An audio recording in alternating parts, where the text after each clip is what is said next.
Deməli 35-ci test tapşırığı ilə baxırıq. Genetika bölməsində deyir, sarı və yaşıl toxumu olan 2000 ədəd noxud bitkisi populyasiyasında 180 bitkinin toxumları yaşıl rənglidir. Bu populyasiyada homozigot sarı rəngli noxudlar neçə faiz olar? Sarı rəng yaşıl üzərində tam dominantdır. Haydi Weinbergə aiddir. Gəlin yazaq.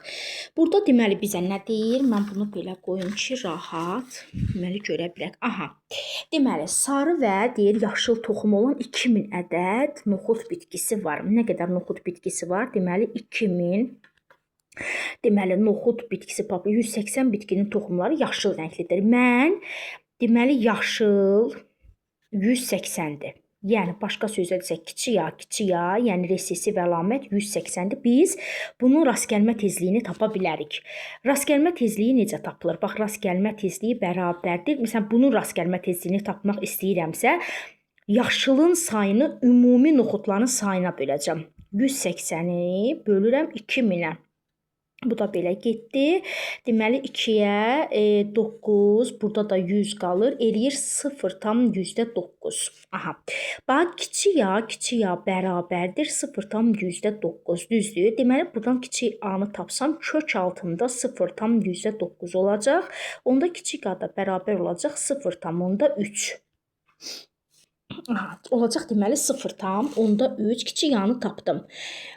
Burada deyir ki, mən indi böyük yanı tapa bilərəm də. Bizim düsturumuz var idi axı. Mən deyirdim ki, haydi Weinbergdə böyük A üstə gəlinsin, kiçik A bərabərdir 1.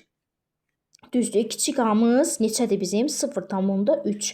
Böyük A bilmirəm nədir? Bərabər eləyirəm 1-ə. Buradan böyük A-nı tapmaq üçün 1-dən çıxıram 0,3-ü və böyük A tapıram 0,7. Deməli, böyük A-nı da tapdım. Nə qədər? 0,7. Deməli 7. 0,7 tapdım. Deyir, bu populyasiyada homozigot sarı rəngli noxudlar neçə faiz olar? Bax, haydi Weinbergin belə bir düsturu da var idi. Böyük A üstə gəlsin 2 dənə böyük A kiçik A üstə gəlsin 2 kiçik A bərabərdir 1-ə. Bu düstur hardan gəlirdi? Böyük A üstə gəl kiçik A-nın kvadratı bərabərdir. Daha doğrusu P üstə gəl Q-nün kvadratı bərabərdir. P burada böyük A-nı göstərirdi. Q burada kiçik A-ya bərabər idi. Bax, bunları kvadrata yüksəldəndə böyük A, üstə gəl 2 dənə böyük A, kiçik A, üstə gəlsin kiçik A. Burada da P-nin kvadratı, yəni kiçik P, üstə gəl 2 dənə P vurulsun Q, üstə gəlinsin Q. Hə, bax buradan əmələ gəlirdi və bizə bu düstur lazımdır burada. Bax, bu genlər P üstə gəl Q bərabərdir 1. Elə həm də bu P böyük A-ya bərabərdir. Q də kiçik A-ya bərabərdir. Bunların da cəmi 1-dir. Bu genlərin cəmidir. Bu isə genotiplərin cəmidir. Bax, mən genləri tapdım ayrı-ayrılıqda. Böyük A-nı da tapdım, kiçik A-nı da tapdım. İndi məndən genotipi soruşur. Hansı genotipi soruşur? Deyir, bu homozigot sarı noxudları. Homozigot sarıları soruşur. Bax, böyük A-nı soruşur məndən. Mən də onu tapmaq üçün böyük A bərabərdir. Böyük A neçədir? 0,7 vurulsun 0,7 bərabərdir 0,49. Mən bunu eləyəcəm, deməli 49, 0,49 rast gəlmə tezliyi. Bunu da çevirəcəm 100-ə vuranda tapacam 49%. Doğru cavabım mənim burada oldu B. Deməli, variantı neçə faiz təşkil edir?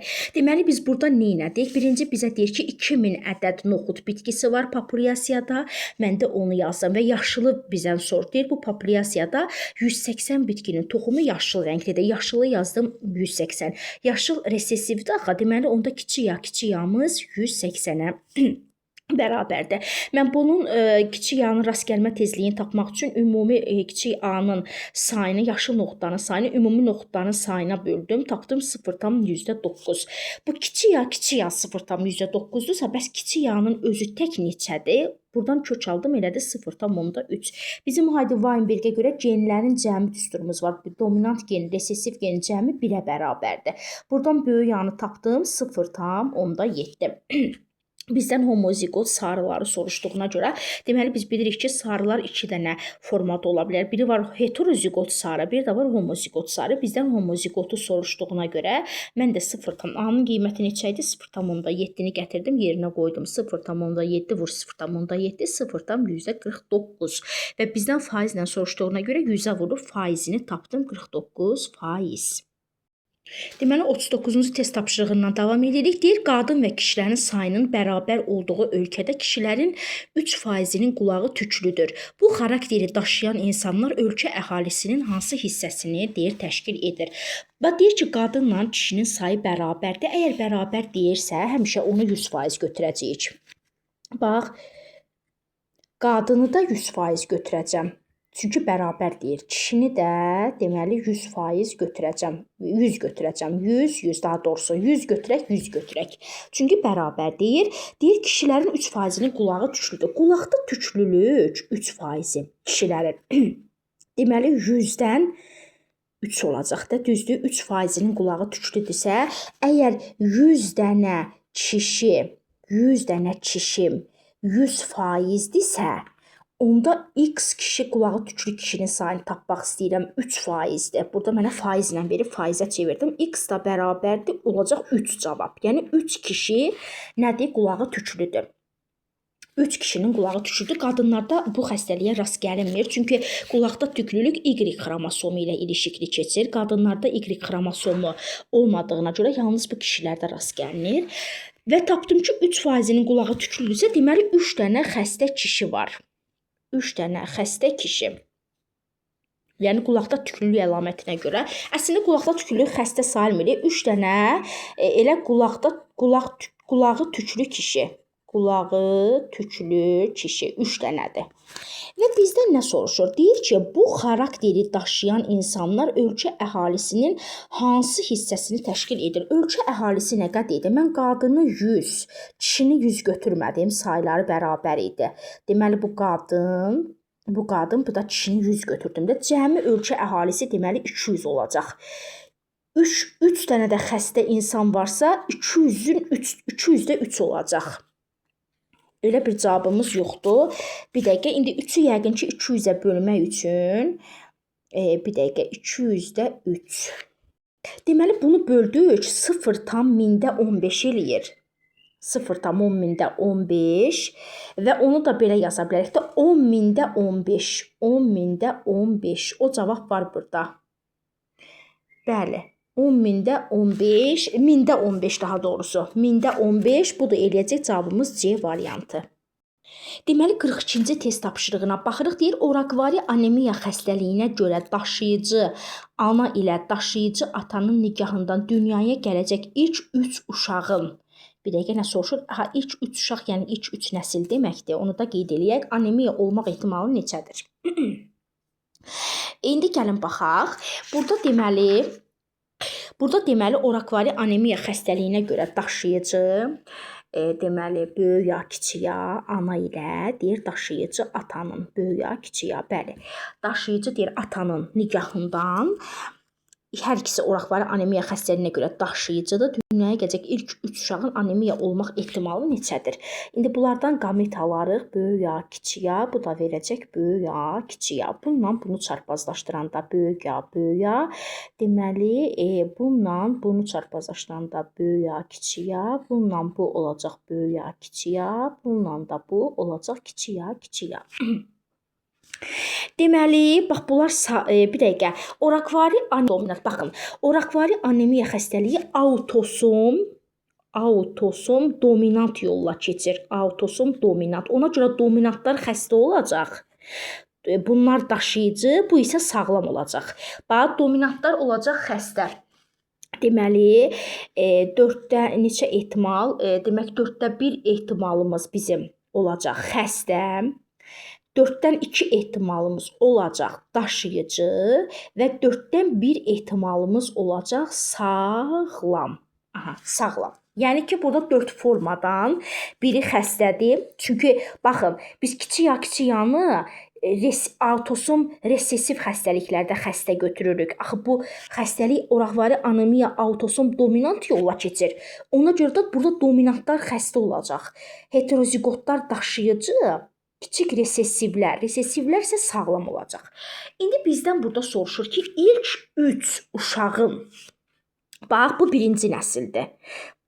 Birinci nəsil. İlk 3 uşaq soruşursa, bax bu ilk, məsələn, tutaq ki, bir dəfə, məsələn, hamiləlikdə, məsələn, ana bir dəfə hamiləlikdə ehtimallar bunlardır, düzdür? Daşıyıcı, ana daşıyıcı. İlk 3 uşaq deyir. İlk 3 uşaq deyirsə, bu birinci uşaq üçün belədir. İkinci uşaq üçün də belə olacaq. 4də biri xəstə, deməli, 4də 2-si daşıyıcı, 4də biri sağlam. Bu ikinci nəsil, ikinci uşağı üçün də bu ehtimallar var və ananın üçüncü uşağı üçün də bu ehtimal. Çünki ata ilə ana dəyişmir axı. Bu da daşıyıcıdır, bu da daşıyıcıdır. Ehtimallar bütün 10 uşaq olsa da hər birisində ayrı-ayrı hesablamalıyıq ki, məsələn, ola bilər ki, birinci uşaq daşıyıcı olsun, 4də 2 ehtimaldır. Ola bilər birinci uşaq xəstə olsun, ola bilər birinci uşaq sağlam olsun. İkinci uşaq daşıyıcı olsun və ya ikinci uşaq xəstə olsun və ya birinci uşaq xəstə olsun, ikinci uşaq daşıyıcı, üçüncü uşaq olsun sağlam. Yəni ehtimallar var. Bu 4də 1 xəstədir. Yenə üçüncü uşağında da ananın 4də 1 xəstədir. 4də 2-si daşıyıcı olacaq. 4-dən biri də sağlam olacaq. Bax bizdən nə soruşur? Bax bizdən soruşur ki, İlk 3 uşağın anemiya olmaq ehtimalı neçədir? Yəni xəstələri soruşur. Bax, xəstə nədir? 4də 1. 4də 1 buradan götürəcəm. Birinci nəsildən 4də 1. İkinci uşaqdan yenə 4də 1 xəstəni götürəcəm. Yenə də üçüncü uşaqdan 4də 1 xəstə olma ehtimalını götürəcəm. Onu 64də 1. Bəli, ilk 3 uşağın anemiya olmaq ehtimalı 64də, deməli 1-dir. Olacaq cavab D variantı. Yəni burada yenə qaranlıq qalan nəsə oldusa, şərhlər bölməsinə yazarsınız, mən yenə də izah eləməyə hazıram. Burada baxın, əlamətlər, məsələn, ananın, tutaq ki, ana 3 hamiləlik keçirdir, yəni belə açıq şəkildə deyim. Bunun birinci uşağı üçün də bu ehtimallar var, eyni ehtimallar. İkinci uşağı üçün də ehtimallar eynidir. Üçüncü uşaq üçün də ehtimallar eynidir. Amma o ehtimalın biz bilə bilmərik axı hansı baş verəcək. O artıq yəni biz onu deyə bilmərik. Yəni amma biz bilirik ki, xəstə də ola bilər, daşıyıcı da ola bilər, sağlam da ola bilər. Üçündən biri olacaq. Amma hansının olması ehtimalını bilə bilmərik. Eləcə də ikinci uşaq üçün xəstə də ola bilər, daşıyıcı da ola bilər, sağlam da ola bilər və üçüncü uşaq üçün də həmçinin. Ona görə də biz birinci uşaqdan 4də 1 ehtimal xəstəni götürdük, xəstələri soruşurdu. 4də 1 ehtimal ikincidən, 4də 1 ehtimal üçüncü uşaqdan götürdük, 64də 1. Və daşıyıcıları soruşsaydı, daşıyıcı olma ehtimalını buradan 4də 2-ni götürəcəkdim. Yenə ikinci uşaqdan 4də 2-ni, üçüncü uşaqdan da 4də 2-ni, burada daşıyıcıların ehtimalını tapacaqdım. İstəyirsiniz tapaq. Bax 4də 2 götürəcəkdim. 4də 2 əslində 2də 1 deməkdir. Gəlin belə yazaq. 2də 1, ikinci uşaq üçün də 2də 1, üçüncü uşaq üçün də 2də 1. Bu eləcəkdir 8də 1 ehtimal daşıyıcı. Deməli bu xəstə ehtimalıdır.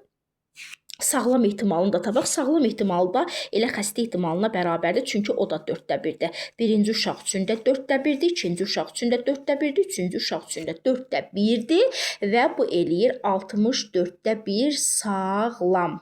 Deməli 64də 1 ehtimal sağlamdır. İlk 3 uşaq üçün 8də 1 ehtimal daşıyıcıdır. Bir də 64də 1 ehtimal isə deməli xəstədir.